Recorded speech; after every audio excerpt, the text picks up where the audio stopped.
Сәлем оқырман, біз бүгін нарын жасадық. Сонымен сіздермен бірге бөліскім келіп отыр. Ең алдымен бисмилля деп бастайық. Суымызға 800 граммдай жылқының етін салдым. Бетіне көбігі жинала бастағанда бетінде көбігін алып, тұз салып қайнаттым.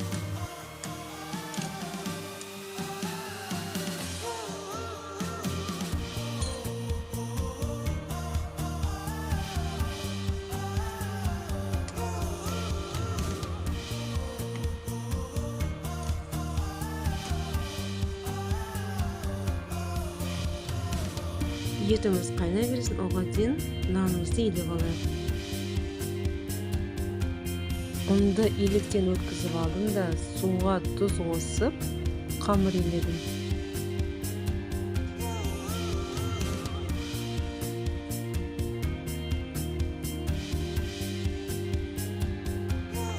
Қамырды қаттылау қылып иледім, себебі жайған кезде жыртылмай, суға піскен кезде езілмей піседі.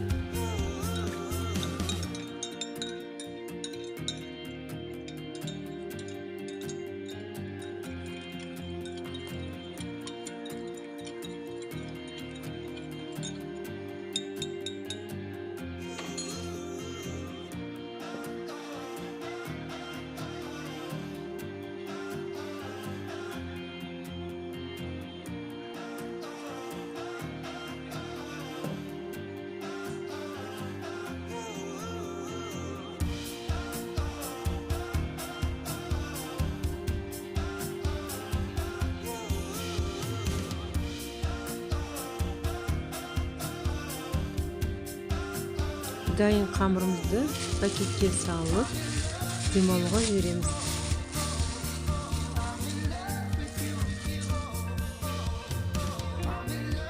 Етімізді пісті. Етімізді алып, сорпамызды сүзіп алып, басқа ыдысқа құйып қойдым. Оған дейін нан жаямыз. Қамырымызды қатты жұқа етіп жайған жоқпын. Қамырымызды кесіп, қайнап тұрған суға пісіріп алдым.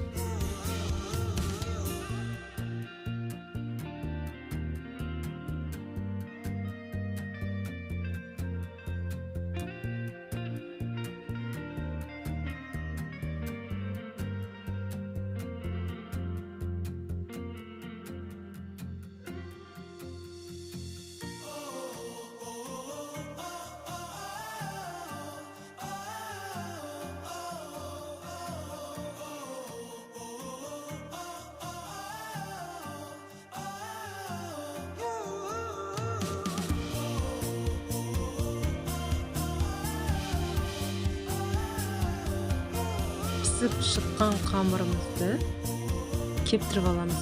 Одан кейін үстіне май жағып, осылай жинаймыз. Одан кейін видеодағыдай кесіп алып, майдалап тураймыз.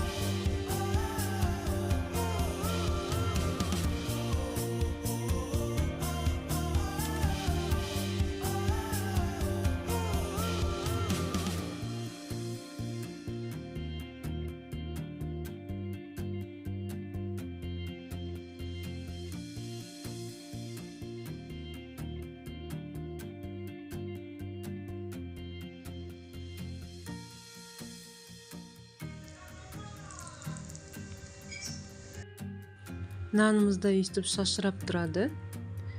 Етімізді де майдалап турап, бетіне сеуіп, екеуін бірге араластырамыз.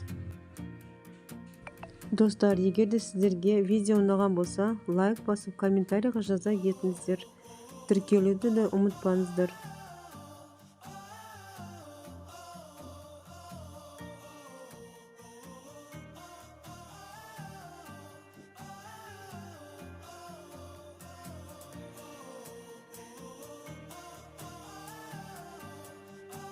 Ұсынған кезде сорпасымен жіберсеңіздер болады. Міндетті түрде жасап көріңіздер, өте дәмді тағам. Сіздерге ұнайды деген үміттемін. Назар аударып қарағандарыңыз үшін рахмет. Астарыңыз дәмді болсын.